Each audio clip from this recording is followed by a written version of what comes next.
maksud oleh teman-teman dari pesantren maupun media At-Taqwa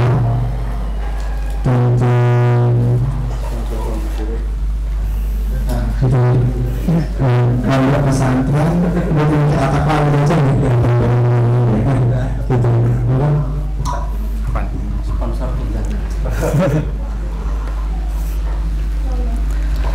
Bismillahirrahmanirrahim. Assalamualaikum warahmatullahi wabarakatuh. Innal hamdalillah nahmaduhu wa nasta'inuhu wa nastaghfiruh wa na'udzu billahi min shururi anfusina wa min sayyiati a'malina may yahdihillahu fala mudilla lahu wa may yudlilhu fala hadiya lahu. Asyhadu an la ilaha illallah وأشهد أن محمدا عبده ورسوله. قال الله تعالى في القرآن الكريم أعوذ بالله من الشيطان الرجيم يا أيها الناس اتقوا ربكم الذي خلقكم من نفس واحدة وخلق منها زوجها وبث منهما رجالا كثيرا ونساء واتقوا الله الذي تساءلون به والأرحام إن الله كان عليكم رقيبا. Rabbi shrah li sadri wa yassir li amri wahlul 'uqdatam min lisani yafqahu qawli. Allahumma la sahla illa ma ja'altahu sahla wa anta taj'alul hazna idha syi'ta sahla. Allahumma faqihna fid din wa 'allimna at-ta'wil. Amma ba'd. Ikhwah dan akhwat sekalian yang dirahmati Allah, bapak-bapak, ibu-ibu, ini ami-ami dan amah-amah mungkin. Kalau saya ngisi di Taskif di Sleman tuh itu yang semua ngomong saya sebenarnya. Ini ami-ami dan amah-amah, tampangnya sama mirip. Jadi sebenarnya ini belum pantas ngomong di sini, tapi memang di sini kita saling belajar, sama-sama belajar, dan ini adalah kewajiban. Salah satu kewajiban telah diperintahkan oleh Allah dan Rasulnya, dan inilah hak sesama muslim. Rasul bersabda, idza stansahaka fansahu, jika kalian diminta sebuah nasihat maka kewajibannya adalah menasehatinya. Ya, ini udah hak muslim sama muslim lainnya. Ya, salah satunya tadi idza stansahaka fansahu, jika diminta nasihat maka nasihatilah. Baik, di awal ini marilah kita panjatkan puji syukur kita kepada Allah Subhanahu wa Ta'ala yang telah memberikan kita kenikmatan berupa kesehatan dan waktu luang ini. Dan kenikmatan sehat, kenikmatan waktu luang adalah kenikmatan yang mana kata Rasul sallallahu alaihi wasallam banyak manusia lalai terhadapnya. Rasul bersabda, "Ni'matani maghdubun fihima katsirun minan nas." Ada dua kenikmatan yang mana banyak sekali manusia lalai, lupa, ya, terlemakan oleh dua nikmat ini. Rasul mengatakan pertama as-sihah, kesehatan, yang kedua adalah al-faragh, waktu luang. Alhamdulillah waktu luang kita di siang hari ini, kesehatan kita gunakan dengan sebaik mungkin. Jemaah sekalian Allah Subhanahu wa Ta'ala, tak lupa salawat dan salam kita haturkan kepada Rasul sallallahu alaihi wasallam serta para sahabatnya, tabi'in, tabi'in, serta orang-orang selalu mengikuti risalahnya hingga akhir zaman. Dan tentunya kita semua berharap pada Allah agar kita termasuk orang-orang yang selalu bisa mengikuti contohnya, mengikuti qudwahnya, mengikuti risalahnya hingga akhir hayat kita. Mengapa kita berdoa sedemikian rupa? Rasul sallallahu alaihi wasallam pernah bersabda tentang terbaginya golongan-golongan gitu, ya, bahwa umat ini akan terbagi menjadi 43 golongan. Siapa yang masuk surga? Hanya satu. Rasul bersabda, "Ma ana alaihi wa ashabi." Orang-orang yang mengikutiku dan mengikuti para sahabat. Baik, ikhwan dan akhwat sekalian rahmati Allah Subhanahu wa Ta'ala. Ini perlu perkenalan lagi nggak? Cukup ya? Cukup ya? Alhamdulillah. Pada kesempatan kali ini saya diamanahi oleh di WhatsApp oleh Ustadz Wahyudin, ya, suruh menjelaskan tentang maqasid asy-syariah, ya, maqasid asy-syariah. Apa sebenarnya maqasid asy-syariah? Ya. Dalam buku ini buku apa sebenarnya, tebal banget, ya. Ini buku punya dosen saya ya. Ini dikasih juga gratis ya. Dosen saya memberikan ketika beliau mengajarkan Maqasid Asy-Syariah. Bernama Dr. Yusuf bin Nathar Al-Muhammadi. Nah, beliau menjelaskan di sini bahwa apa arti Maqasid Asy-Syariah. Di awal-awal ya, kita akan mendapati atau akan membahas tentang arti maqasid terlebih dahulu. Ya, maqasid ini jamak dari maksad. Ya, jamak dari maksad. Apa artinya? Secara bahasa ini banyak sekali artinya di sini. Yang pertama adalah istiqamatul tariqah. Ya, apa itu istiqamatul tariqah? Jadi jalan yang lurus, jalan yang istiqamah, itu adalah maksad. Yang kedua adalah al-i'timad wal-i'tizam. I'timad bersandar, ya, tempat sandaran, itu adalah maksad. Yang ketiga, as-sahlul qarib, kemudahan yang dekat, itu maksad pula artinya.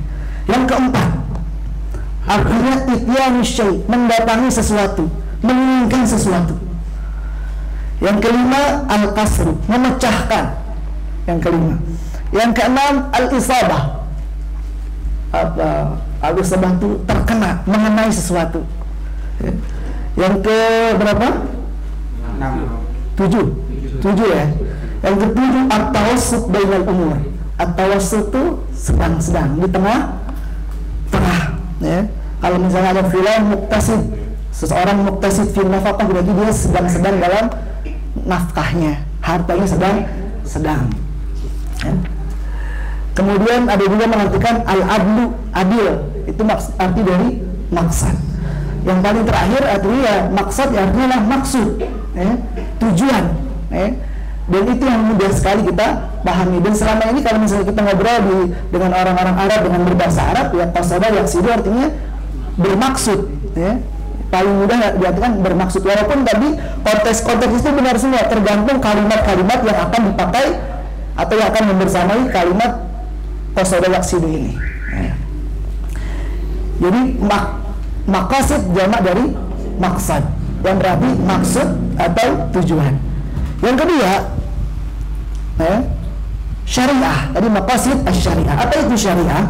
Secara bahasa, asy-syariah berarti al-mawadi allati yurhadiru ila al-ma'u minha, tempat ya, sesuatu, mawadi jalan ya, yang mengantarkan kepada air, sumber air.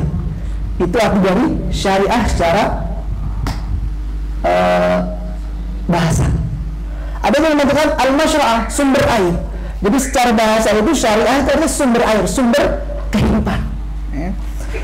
Bahkan dikatakan oleh Ar-Raghib, Imam Ar-Raghib dalam kitab Al-Mufradat, kenapa kok syariah ini maksud ketetapan kita, hukum-hukum disebut syariah? Karena memang dia tasbihan mengikuti syariatul ma', sumber air. Jadi hukum-hukum yang kita dapatkan, yang diperintahkan oleh Allah Subhanahu wa taala pada kita adalah sumber kehidupan kita, sumber utama kita. Bagaimana kehidupan kita lancar, bagaimana kehidupan kita nyaman, bagaimana kehidupan kita menjadi baik ya dengan sumber air itu. Sahabat syariah ya. Maka disebut syariah karena diambil dari sumber air. Itu secara apa? Bahasa. Secara istilah di sini juga banyak sekali dijelaskan oleh para imam dan ulama tentang arti syariah secara istilah.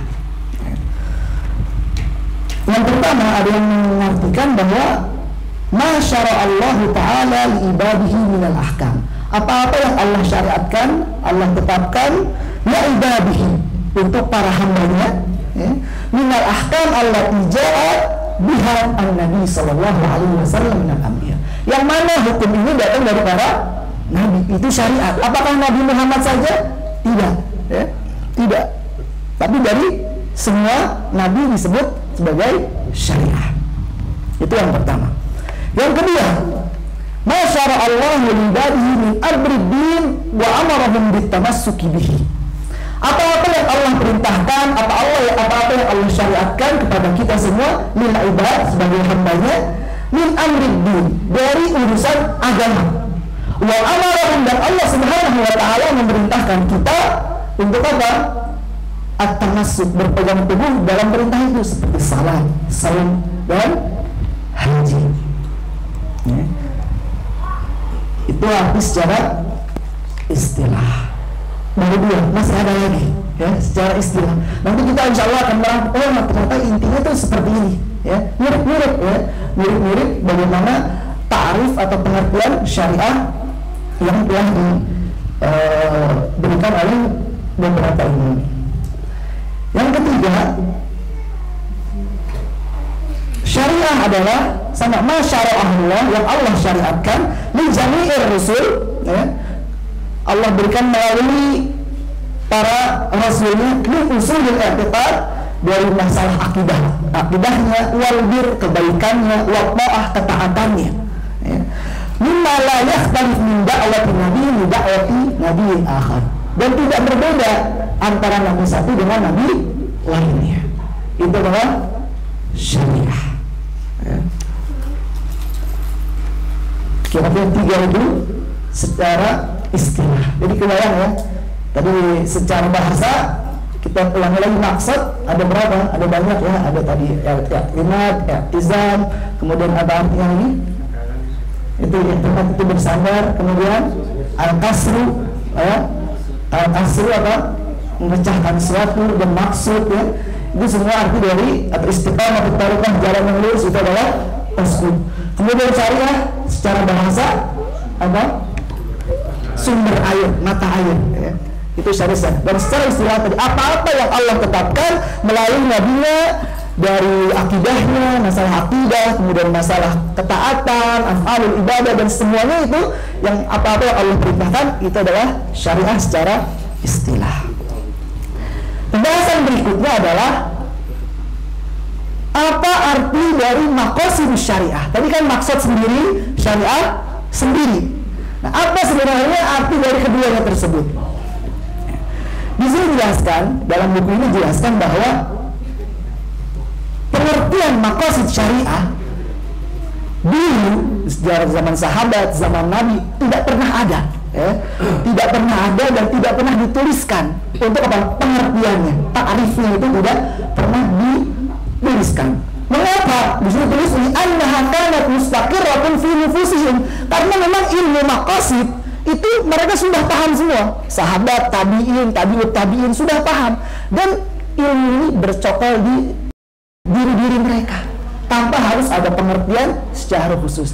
Nah, kapan ada pengertian maqasid syariah? Baru ada ketika seorang imam Ibnu Ashur, bernama Ibnu Ashur, menuliskan buku tentang maqasid syariah. Nah, baru beliau tuliskan tentang apa pengertian maqasid syariah ya. Jadi belum ada yang tabiin atau apa namanya penulisan tentang pengertian maqasid syariah. Ibnu Ashur ini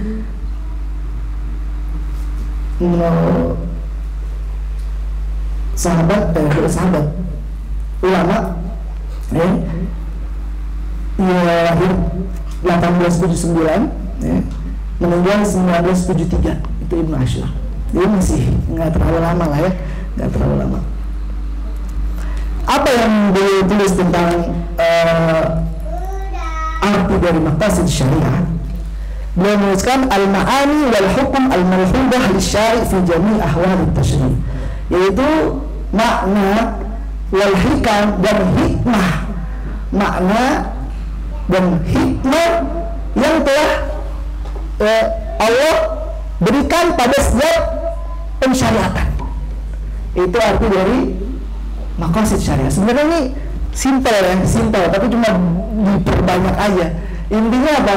Maqasid syariah adalah ma'ani, arti, makna, dan hikmah dari pensyariatan yang telah Allah syariatkan kepada kita semua, dari perintahnya, larangan-larangannya. Itu adalah maqasid syariah.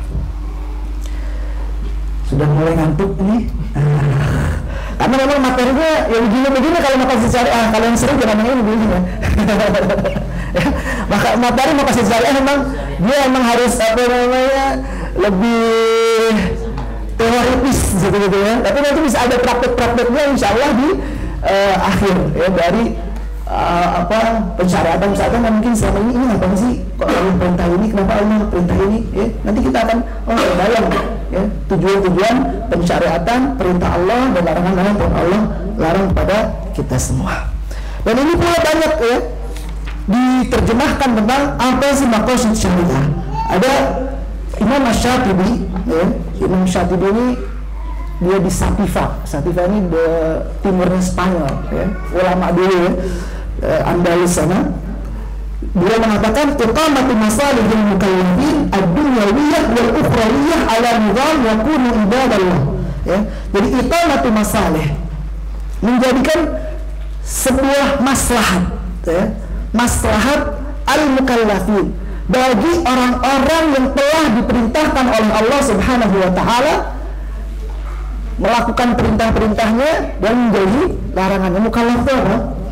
Mukallaf yang telah terbebani, yang sudah wajib melakukan perintah Allah, yang sudah wajib menjauhi larangan Allah.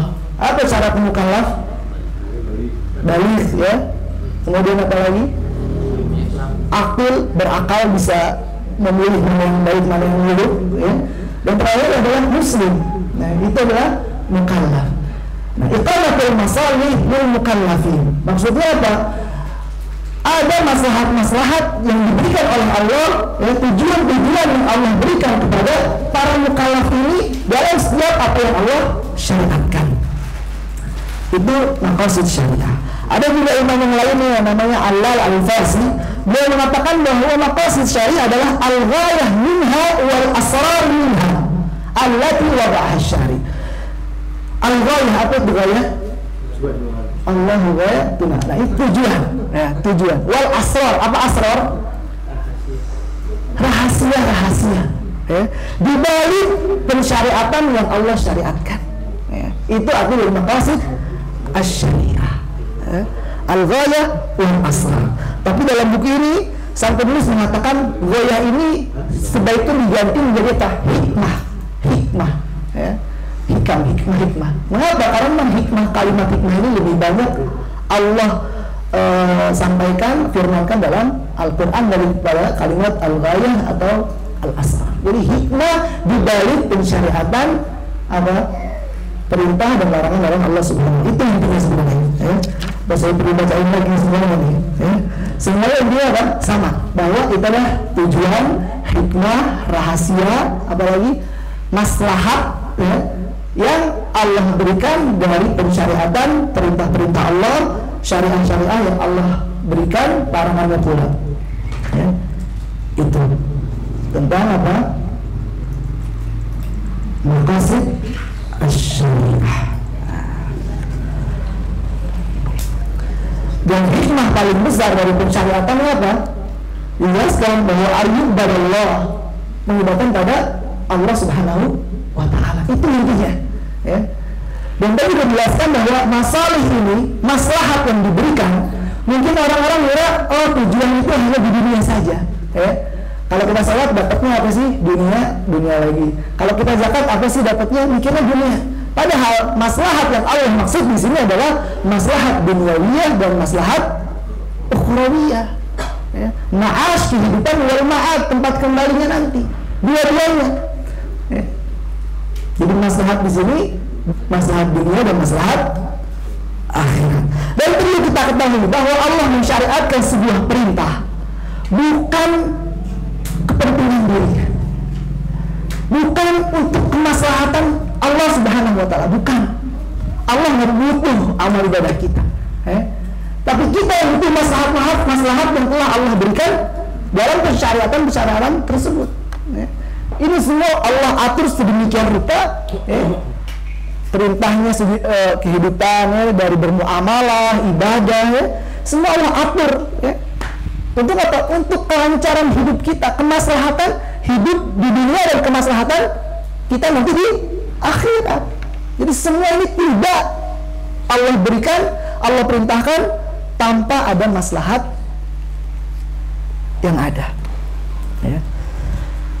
Itu tentang maqasid asy-syariah. Kita bisa menemukan contoh-contohnya di dalam Al-Quran ya. Kita bisa lihat surat An-Nahl ayat 90 Allah berfirman, "Innallaha ya'muru bil adli wal ihsan wa ita'i dzil qurba wa yanha 'anil fahsya'i wal munkari wal baghi." Allah sebenarnya Allah memerintahkan kita untuk apa? Bil adli, berlaku adil, wal ihsan, berlaku baik, wa ita'i dzil qurba, memberikan orang-orang yang terdekat dari kita, wa yanha 'anil fahsya'i wal munkar, melarang perbuatan keji dan munkar, wal baghi, ya'idukum la'allakum tadhakkarun, agar apa? Agar kalian mendapatkan pertama mau'izah, peringatan, dan kalian tadhakkarun, ya. Selalu apa? Tadhakkarun itu mengingat, ya. Selalu mengingat Allah Subhanahu wa ta'ala. Dan biasanya ayat-ayat dalam Al-Quran yang ada maqasid syariahnya secara zahir, pertama adalah ta'lil. Ta'lil itu kayak li, ya, misalnya apa ya? Jadi kita nemuin ada li di sini, contohnya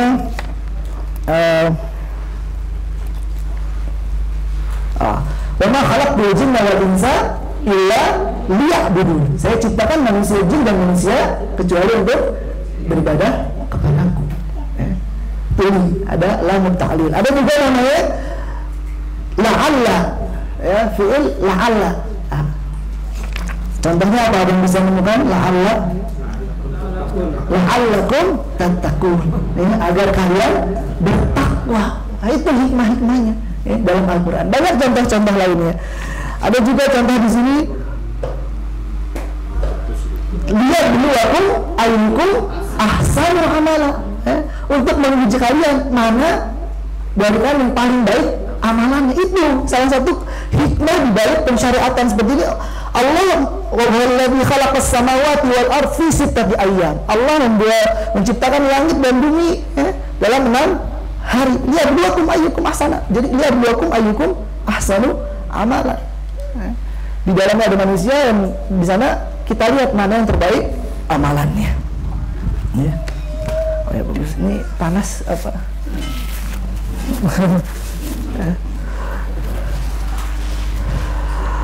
Di sini juga jelaskan contoh lainnya, kitabun anzalnahu ilaika mubarakun liyadabbaru ayati. Kita turunkan kitab Al-Quran yang berkah ini untuk apa? Liyadabbar, ya? Liyadabbaru ayati, agar kalian mentadabburi, ya? Jadi turun Al-Quran tujuannya apa? Untuk ditadabburi. Sebagai petunjuk kita, setelah tadabbur kita akan mendapatkan petunjuk dari Allah Subhanahu wa ta'ala. Dan semua ini, pensyariatan ini, perintah ini adalah tujuannya apa? Untuk memudahkan kita. Allah berfirman dalam surat Al-Baqarah ayat 185, yuridullahu bikumul yusra wa la yuridu bikumul usra. Allah ingin bagi kalian kemudahan, dan Allah tidak ingin kepayahan atau kesusahan, ya. Di ayat lainnya surat An-Nisa ayat 28 Allah berfirman, yuridullahu ayyukhaffifa ankum. Allah sebenarnya dalam pensyariatan ini ingin apa? Meringankan kalian, ya, beban hidup, ya, agar hidup ini tertata, teratur. Allah beri syariat-syariat, perintah dan larangan-larangan bagi kita. Itu tujuan dari pensyariatan. Itu contoh dalam Al-Quran. Ada contoh lain dalam hadis, ya, tentang kemudahan ini juga. Fa inna ma bu'ithtum muyassirin wa lam tub'atsu mu'assirin. Kalian wahai para nabi diutus agar memudahkan umat kalian, ya, masyarakat kalian, ya. Wa lam tub'atsu mu'assirin, dan kalian tidak diutus kepada kaummu untuk menyusahkan kaummu, tapi untuk apa? Memudahkan. Itu syariat-syariat, hadis-hadis Rasul tujuannya apa? Untuk memudahkan kita, ya, hamba Allah, umat Rasul sallallahu alaihi wasallam. Ada ayat lain juga, hadis lain juga. Rasul bersabda, inna ju'ilal isti'dzanu min ajlil basar. Sesungguhnya disyariatkan izin masuk ke dalam rumah min ajli al-basar. Apa maksudnya? Karena pandangan. Maksud pandangannya apa? Pandangan yang asal-asalan. Nah, rumahnya kalau kita masuk rumah ketok, kita posisi di mana? Harus di sebelah kanan atau sebelah kiri pintu, bukan di depan. Agar apa? Dalam rumahnya tidak terlihat sebelum mereka mengizinkan kita untuk masuk ke dalam rumah. Pandangan. Nah, ini isti'dzan ini, izin itu apa? Ketok dulu, salam dulu. Itu ada hikmahnya, agar tidak asal-asalan mata ini, pandangan ini melihat apa-apa yang memang tidak diizinkan untuk dilihat. Nah, kalimat min ajli juga ini tadi salah satu kalimat apa untuk mengetahui apakah ini tujuan atau tidak, ada li ya. Yang penting intinya kalau dalam bahasa Indonesia min ajli itu agar, agar li untuk, nah seperti itulah. Ada lain hadis lain yang berkaitan dengan maqasid syariah. Rasul bersabda, ya man istata'a minkumul ba'ata falyatazawwaj. Wahai para pemuda, barang siapa yang dari kalian yang mampu, sudah punya kemampuan, maka perintahnya apa? Falyatazawwaj, maka menikahlah. Mengapa? Nah ini ada fa innahu aghaddu basar, sesungguhnya dia lebih aman untuk mata, untuk menjaga pandangan, wa ahsanu lil faraj, dan lebih aman juga untuk kemaluan. Ada hikmahnya. Nah ini maqasid syariah. Sebenarnya belajar maqasid syariah ya ini aja sebenarnya yang kita pelajari saat ini. Wa man lam yastati fa alaihi bisawm, kalau nggak bisa nikah, maka perintahnya untuk saum, fa inna lahu wajha. Ada lagi fa inna lahu, ini juga hikmah atau tujuan disyariatkannya. Saum, kalau nggak bisa nikah, kamu saum aja dulu. Bukan nggak bisa, belum bisa nikah, saum dulu. Fa inna lahu wajha. Sesungguhnya dengan saum dia akan terbentengi. Jadi kalau ada pemuda belum nikah, terus dia nggak saum, oh itu perintahkan tuh. Dia berperintahkan. Karena ini perintah, perintah dari Allah. Dengan itu insya Allah pandangan kita akan lebih terjaga. Kalau insya Allah semua sudah nikah, kecuali sang kameramen kayaknya. Sudah belum. Hari ini puasa? Hari Ahad, besok insya Allah ya. Baik. Itulah contoh-contoh dari Al-Quran dan hadis tentang praktek maqasid syariah dalam Al-Quran dan Sunnah. Dalam kalau cerita sahabat juga ada bagaimana di zaman Abu Bakar As-Siddiq beliau mulai menuliskan Al-Quran. Nah, karena ada tujuannya apa? Agar Al-Quran terjaga dan terawat. Nah, itu maqasid syariah. Jadi semua yang dalam harus ada tujuan maslahat yang baik ya dalam apa yang akan kita lakukan dalam segala urusan kita. Dan ikhwan dan akhwat sekalian rahmat Allah Subhanahu wa taala, bahwa setiap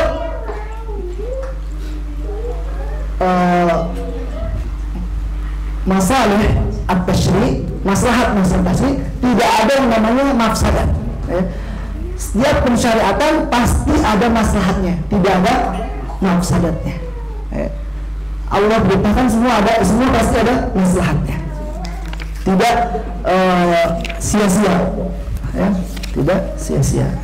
Sekarang saya cari lagi nih bahan berikutnya, karena tidak semua yang saya baca.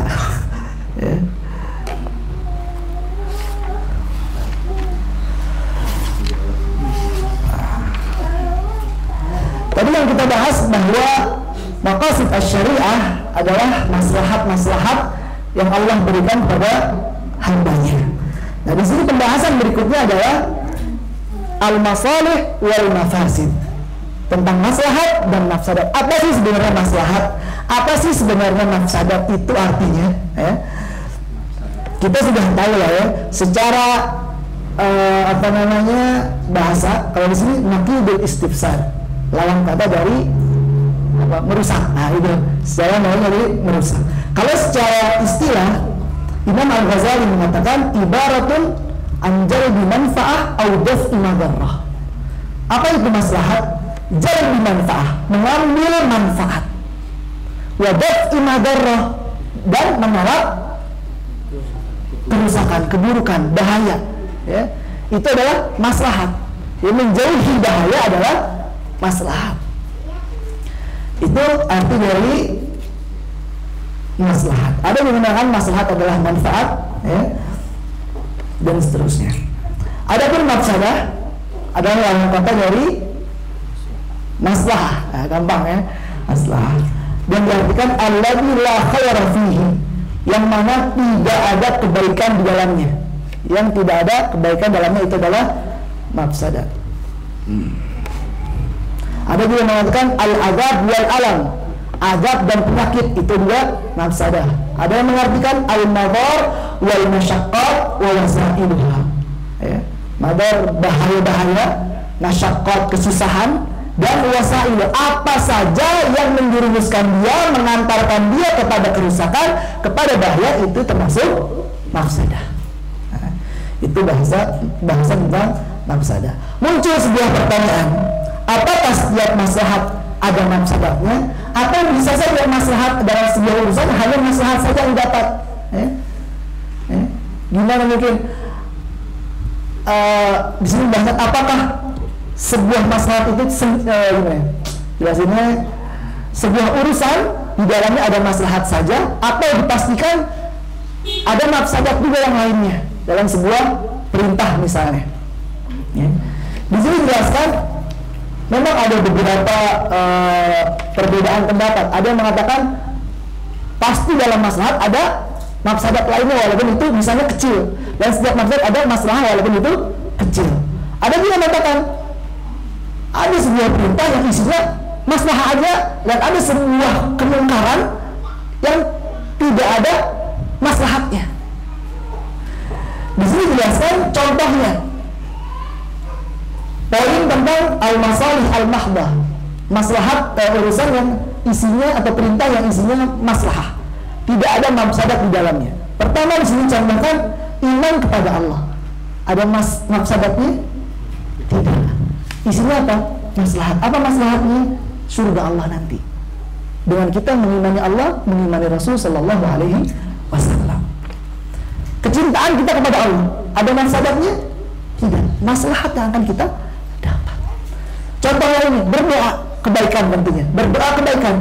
Ada maslahat, ada mafsadatnya? Tidak ada. Yang ada hanya maslahah saja. Bersalawat atas Nabi, ya, menyalami Nabi, ada mafsadatnya? Tidak. Hanya ada maslahahnya.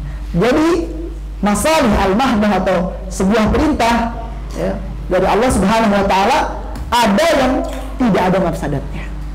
Contohnya yang tadi itu. Yang kedua, apakah ada amalan buruk yang tidak ada masalahnya? Banyak, ya. Sihir. Sihir itu udah adab semua, ya. Di dunia mungkin juga mafsadat semua isinya, ya. Kemudian perkataan-perkataan buruk yang kita keluarkan, ya. Perkataan syirik, kesyirikan yang kita keluarkan itu juga tidak ada maslahatnya sama sekali. Dan masalah yang ketiga adalah bagaimana jika ada sebuah urusan, tadi kan mafsadat sendiri, maslahat sendiri. Ini ada maslahatnya, ada mafsadatnya. Itu pun ada kategorinya, ya. Ada kategorinya. Yang pertama, antakunal maslahah arjah minal mafsadah. Maslahatnya lebih besar daripada mafsadatnya. Itu udah gampang. Gimana solusinya? Ambil maslahatnya, ya. Ambil maslahatnya, ambil keuntungan yang baik-baiknya, tinggalkan yang buruk-buruknya karena sedikit, ya. Contohnya apa contohnya?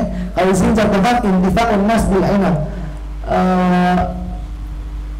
pemanfaatan anggur, ya. Anggur memang bisa kalau difermentasikan jadi minuman keras. Tapi apakah kita tidak boleh makan anggur? Ya. Apakah kita harus memusnahkan anggur? Tidak, ya. Karena manfaat kita makan anggur tanpa difermentasikan lebih banyak, ya. Ini contohnya. Jadi kita nggak usah menghilangkan anggur, tapi kita makan saja, ya. Tinggalkan apa? Minuman keras. Kemudian juga ada contoh lain, misalnya di sini tentang dicontohkannya luar biasa. Ini istima'ur rijal wan nisa fil baladil wahid. Berkumpulnya laki-laki dan perempuan di dalam sebuah, kalau sini bukan majlis, kota, bahkan, iya. Karena kalau di sini dijelaskan adanya dalam satu kota banyak perempuan dan laki berkumpul dalam satu kota, itu adanya ikhtilat. Nah di sini contohnya begitu, adanya ikhtilat. Tetapi keuntungan Mafsadahnya tentunya kalau dalam satu kota tidak banyak, betul? Tapi maslahatnya akan lebih banyak jika bergabung seperti itu. Beda kalau misalnya nanti satu kelas gitu ya, apalagi berdampingan, itu beda lagi. Ini dalam satu kota ya. Itu tentang maslahat, jika maslahat itu lebih banyak atau lebih besar daripada mafsadatnya, maka ambillah apa? Maslahatnya. Yang kedua, jika mafsadatnya lebih banyak dari maslahatnya ya, apa yang kita lakukan ya? Yang pertama yang kita lakukan adalah da'ul mafsadah.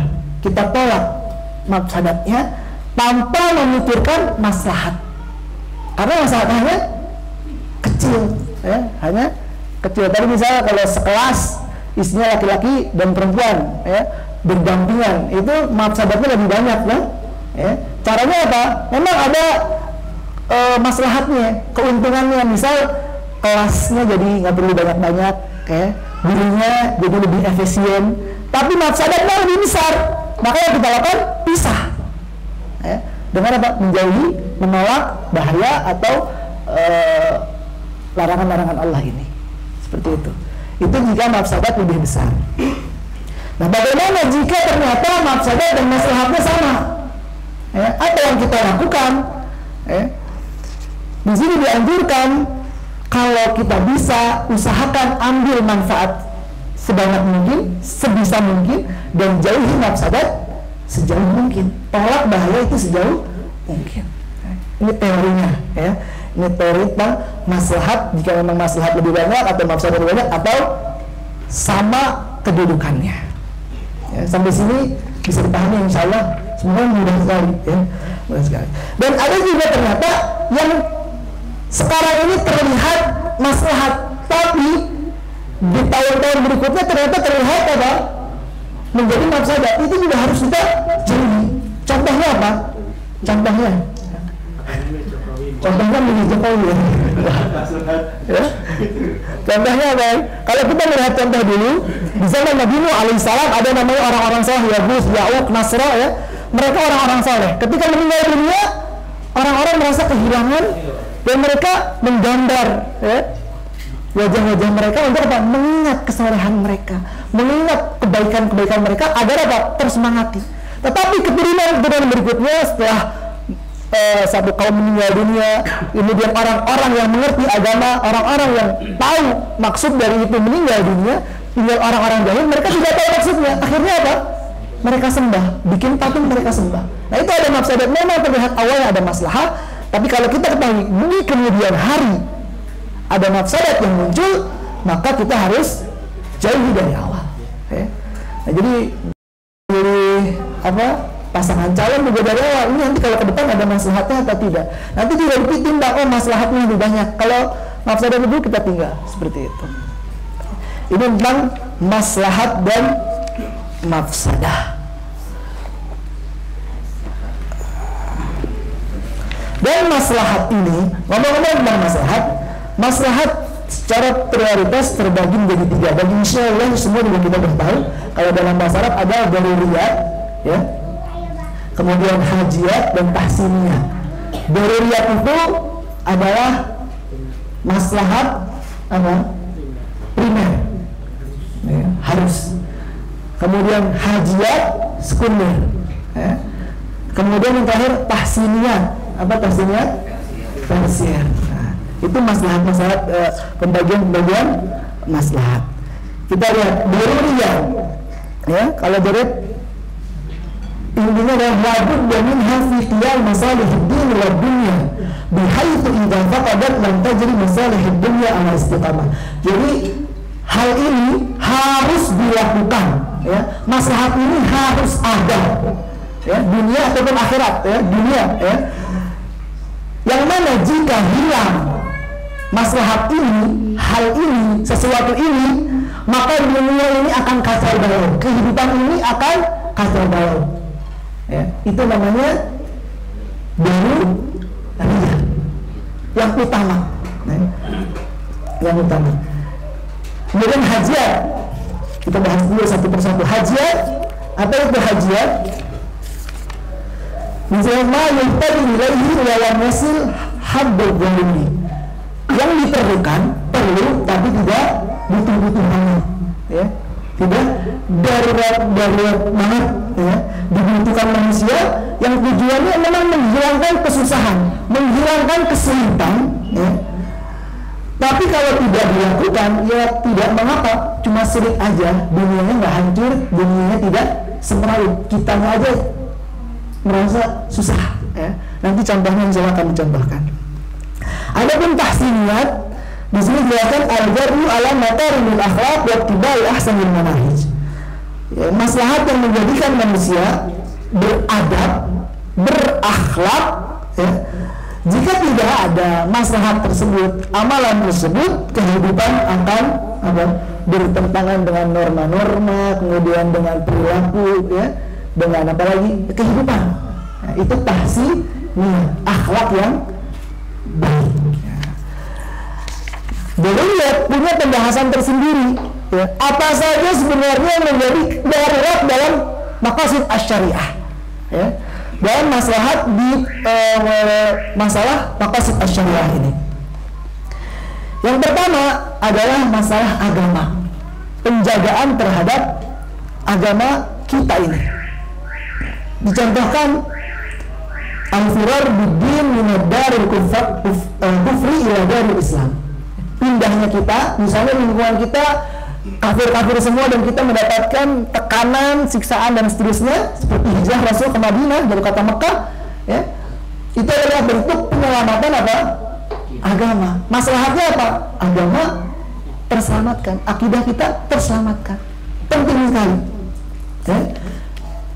Contoh lain, jihad fi sabilillah. Kalau kita memang diserang, ya, diserang, maka ada kewajiban untuk berlawan, berjihad, ya. Untuk apa? Menjaga agama kita.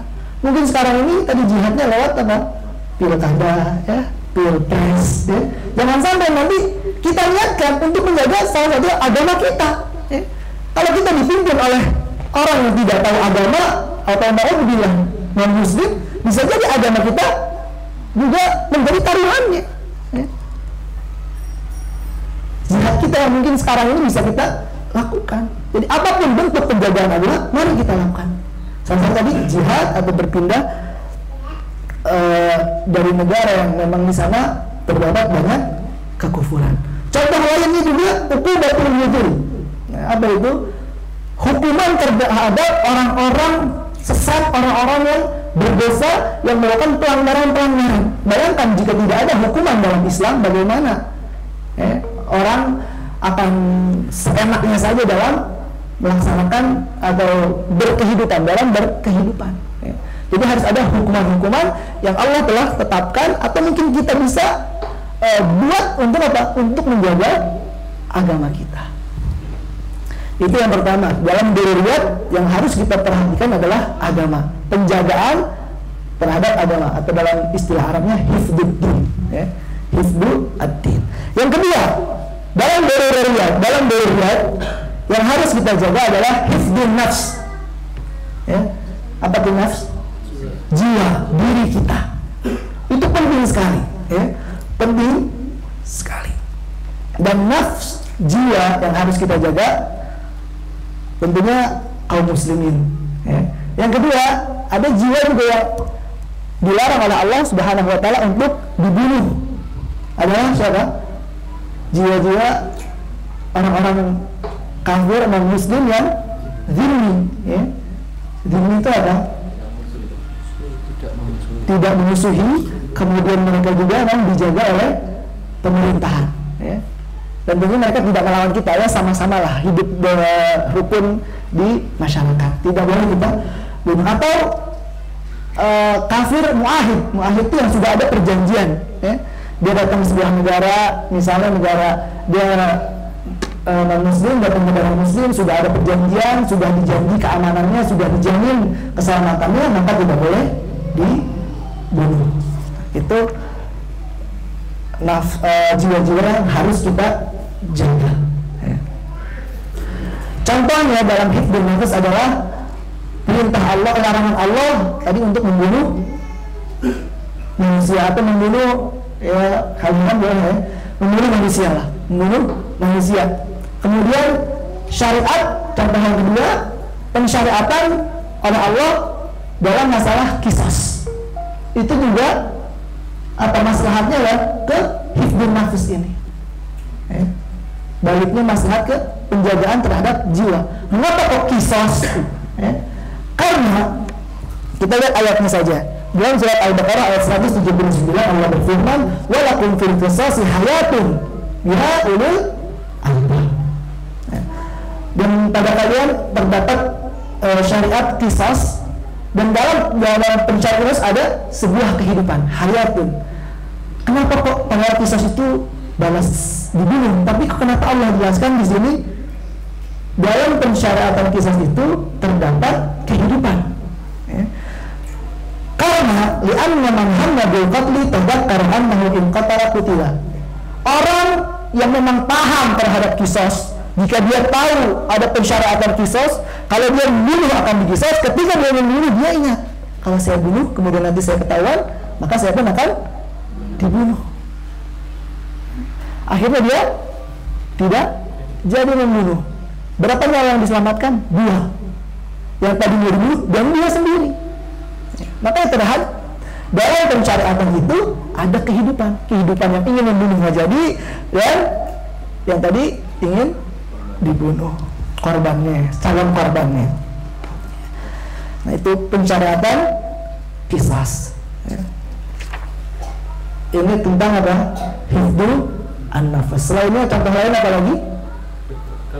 Kewajiban dia ada apa namanya, membayar diat bagi yang membunuh, bukan hanya membunuh ya, melukai ya, menganiaya, itu juga ada bayar diatnya. Dalam Al-Quran surah Al-Isra Allah berfirman di ayat ke-33, "Wa man qutila mazluman faqad ja'alna li waliyyi sultana."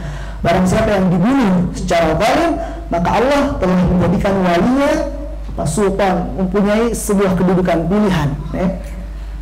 Mau mengambil diatnya atau tidak, ingin qisas atau tidak, itu pada tergantung walinya. Dan ini salah satu bentuk apa? Hifdzul an-nafs. Berikutnya udah 1445 ini. Berikutnya adalah hifdzul aqli, penjagaan terhadap akal. Ini masih dalam kategori apa tadi? Daruriyah. Bagaimana penjagaan aqli ini? Ya. Yang pertama tentunya dengan kita asah akal kita, ya. Dengan apa? Menuntut ilmu. Yang hadir kita pada siang hari ini, berkumpulnya kita pada siang hari ini adalah dalam bentuk hifdzu al-aqli, ya. Karena ini juga sebagai kewajiban talabul ilmi fardun ala kulli muslim. Pahala yang luar biasa banyak. Dalam surah Al-Mujadala ayat 11 Allah berfirman, "Yarfa'illahu alladziina aamanu minkum walladziina utul ilma darajat." Allah akan mengangkat derajat orang-orang yang beriman dan menuntut ilmu derajat tinggi derajat kita kepada Allah Subhanahu wa taala. Tapi selain itu, kita pun akan terasah akal kita lebih pintar. Kemudian apa lagi? Contohnya di sini contohkan tahrim syurbil khamr. Dilarang dalam untuk meminum khamr, minuman keras. Kenapa? Karena khamr akan merusak pikiran kita. Maslahatnya apa? Tujuannya apa? Maksudnya apa tadi? Hifdzu al-aqli. Walaupun sedikit tidak boleh. Rasulullah bersabda, kullu muskirin haram. Setiap yang memabukkan adalah haram. Ma askara kathiruhu, barang apa saja yang jika diminum banyak memabukkan, maka sedikit pun haram. Ya. Kita tahu minum bir, ya, kalau banyak itu memabukkan. Kalau kita dikit aja boleh nggak? Tetap haram. Walaupun misalnya cuma setetes atau seteguk tidak memabukkan, ya. Tapi kalau apa-apa yang banyak memabukkan, maka diminum, dimakan, diminum, walaupun sedikit itu tetap haram. Kemudian contoh di sini lagi tentang hifdzu al-aqli adalah kewajiban hak ala syaribil khamar, ya. Hukuman bagi peminum khamar. Peminum khamar itu luar biasa loh hukumannya. Nggak sampai rajam tapi berapa? Dicambuk dicambuk. Ada yang mengatakan kalau Imam Ahmad, Imam Abu Hanifah dan Imam Malik mengatakan dicambuk 80 kali. Itu peminum khamar. Tapi Imam Syafi'i 40 kali. Imam Syafi'i. Dan jumhur apa? Termasuk muskil yang mengharapkan dicambuk berapa kali? 80 kali. Jadi itu pensyariatan ini efeknya apa? Untuk apa? Mereka jerak, jerak. Dan setelah itu, adapun kalau misalnya belum, dia pun takut untuk melakukannya. Ini dalam tujuan hifdzu al-aqli. Berikutnya adalah hifdzu an-nasab. Hifdzu an-nasab, keturunan. Ini penting sekali. Keturunan. Contoh syariat tentang hifdzu an-nasab. Yang pertama di sini dituliskan tahrim az-zina, diharamkannya berzina, karena dengan berzina akan bercampur apa? Sperma dan seterusnya lah. Dengan zina, dan Allah melarang itu. Bahkan mendekati zina saja tidak boleh. Wala taqrabu az-zina innahu kana fahishatan wa sa'a sabila. Kemudian hukuman terhadap para pezina. Apa hukuman para pezina? Ada dua kategorinya. Beda, yang sudah menikah dan belum menikah. Yang sudah menikah dirajam. Mengapa dirajam? Kalau di sini jelaskan la'annal muhsan qad dhaqa asilatan nisa. Dia sudah merasakan kenikmatan itu, tapi masih menerima yang lain. Nah, maka sudah dirajam. Tapi kalau misalnya yang belum menikah berzina, dia apa hukumannya? Dicambuk berapa kali?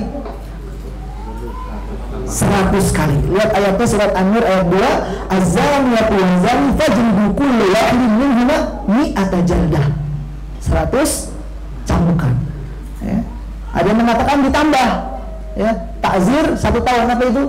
Diasingkan dari tempatnya baru berhenti selama 1 tahun. Selain 100 cambuk kemudian diasingkan di tempat lain. Dan ini semua tujuannya apa?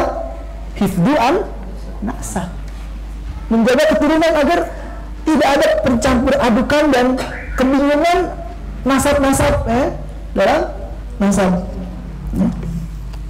Kemudian contoh di sini, contoh terakhir, ada kewajiban iddah.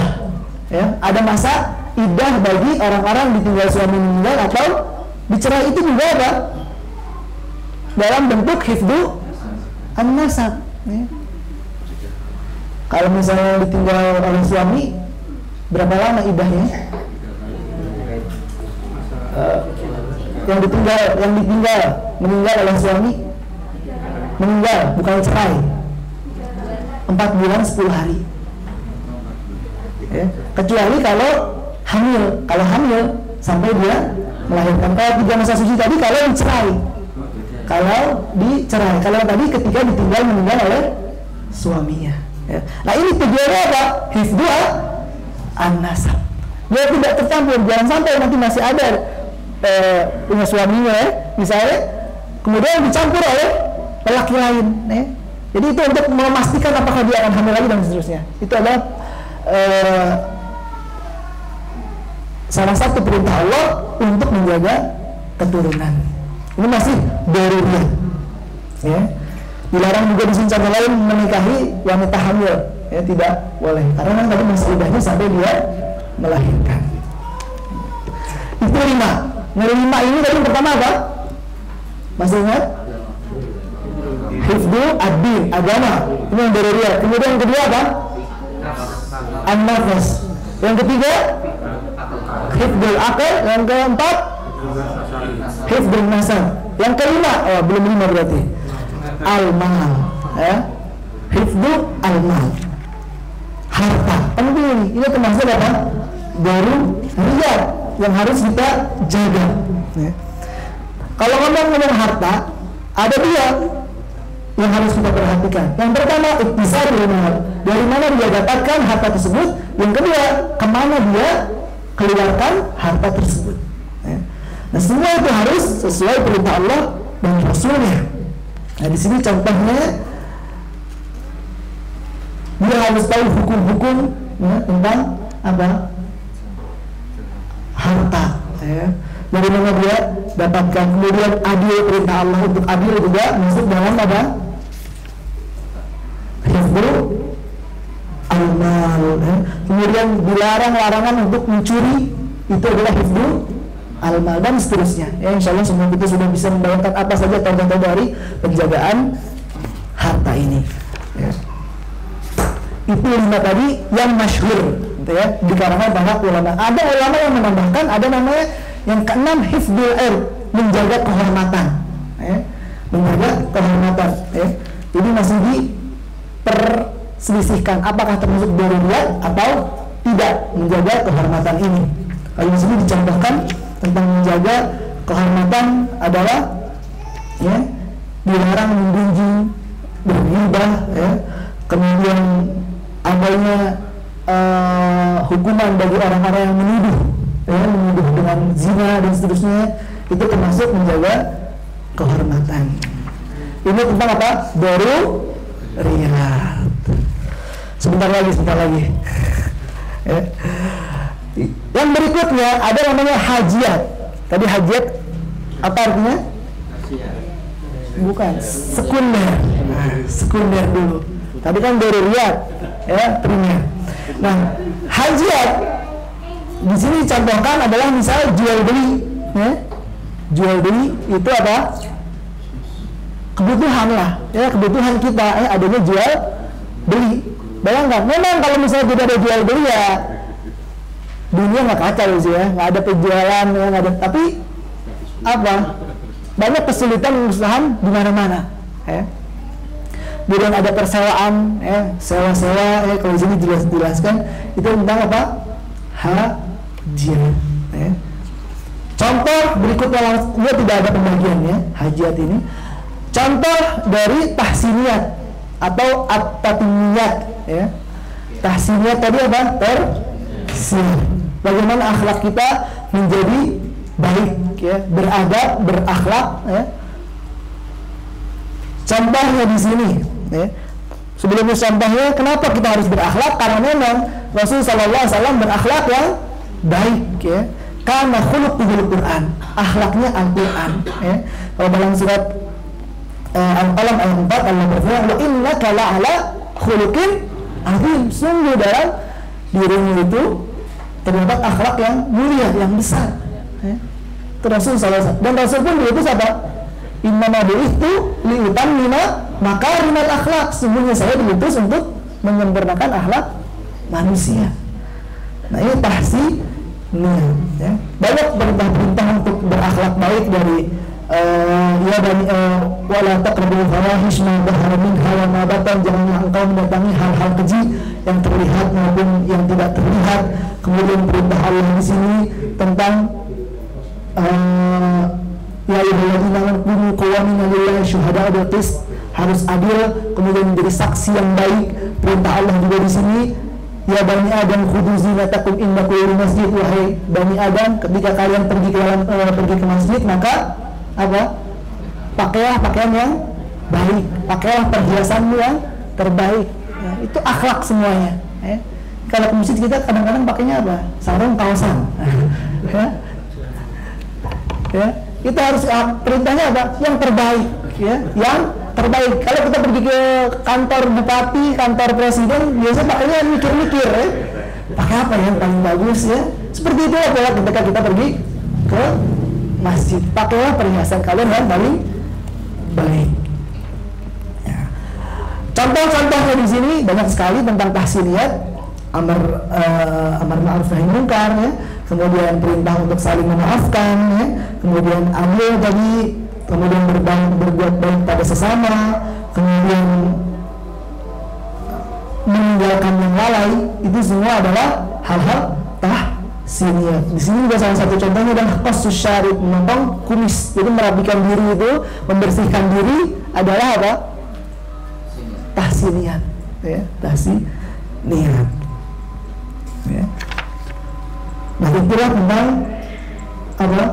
Pembagian masalih, ya, dari daruriyatnya, kemudian hajiatnya dan tahsiniyatnya. Sebenarnya tidak ada namanya mukammil. Mukammil itu pelengkap. Ya. Ada namanya mukammilul hajiyat, pelengkap dari mukammilul daruriyat, pelengkap dari daruriyat. Ada mukammil hajiyat, pelengkap dari hajiyat, dan ada juga mukammil at-tahsiniyat. Saya langsung contohnya aja. Kalau misalnya mukammil daruriyat, pelengkap daruriyat, contohnya adalah dilarang minum sedikit dari khamar. Kalau tadi kan perintah dilarang minum khamar. Nah, ini pelengkap sedikit saja tidak boleh. Ini termasuk hifdzu apa tadi? Hifdzu al-aqal. Kemudian juga ada apa? Hurmatun nadhar ilal ajnabiyah. Pengharaman melihat wanita yang bukan mahram. Nah, itu termasuk pelengkap tadi dari hifdzu ad-daruriyah. Ya, masuknya kemana ini? Hifdzun nasab, agar tidak terjadinya apa? Perzinahan. Ya. Sama dengan hurmatul khullah, tidak boleh berikhtilat ya bersama wanita atau lelaki yang bukan mahram. Ini sama kayak hifdzul an-nasab. Ini salah satu contoh dari mukammil ad-daruriyah. Ada mukammil hajiyat. Mukammil hajiyat ini contohnya di sini dijelaskan al-jam'u dari masalah ini fi safar. Jama' ketika salat ketika bepergian, menjamak salat dalam bepergian, itu masuk mukammil al-hajiyat agar kita lebih mudah ya. Kemudian di sini jamaknya seseorang yang sakit karena takut dia nanti misalnya pingsan, takut nanti dia bakal tidak sadarkan diri. Nah, itu boleh di jamak bagi orang yang sakit ini al-hajiyat. Kalau mukammil dari tahsiniyat di sini contohnya adalah pemilihan hewan ternak ketika untuk berkurban, ketika untuk akikah. Ini tentang mukammil. Ini waktu sudah habis. Maka di sini ada praktek-praktek bukan praktek maqasid, beberapa tujuan dari berbagai macam perintah-perintah yang telah Allah perintahkan dan Allah larang. Ya, ada di sini banyak mengapa Allah memerintahkan, ada angka-angka dan seterusnya. Sini ada penjelasannya. Tapi yang mungkin di sini biar cepat kita bahas adalah maqasid dari arkanul Islam saja, ya. Dari rukun-rukun Islam. Kenapa kok Allah memerintahkan salat? Apa sih maslahatnya bagi kita? Yang pertama di sini dijelaskan tentang tahqiqul ubudiyah, pengesaan Allah Subhanahu wa taala. Mengapa kok termasuk pengesaan Allah? Kita beribadah pada Allah.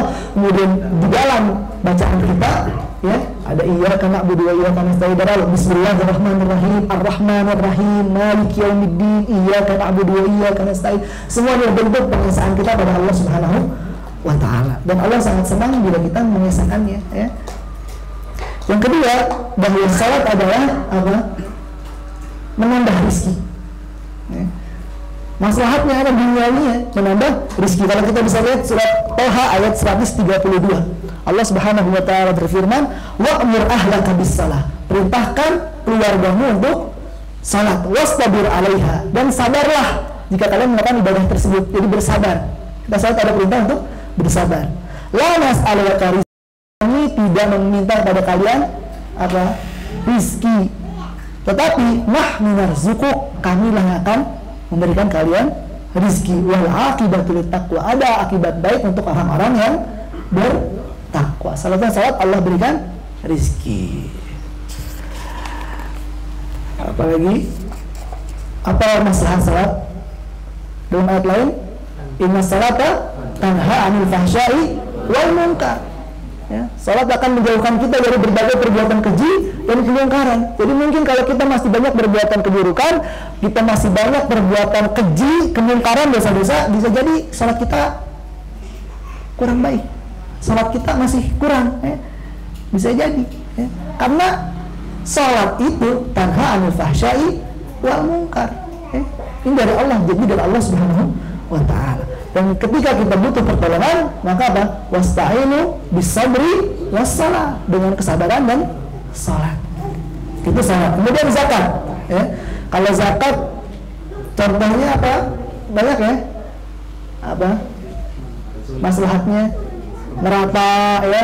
Kemudian ada saling berbagi satu sama lain, ya. Ada rasa keadilan, rasa kemanusiaan terhadap sesama, dan dia adalah pembersih diri kita. Allah Subhanahu wa taala berfirman, "Khudh min amwalihim shadaqatan tutahhiruhum wa tuzakkihim biha." Ya.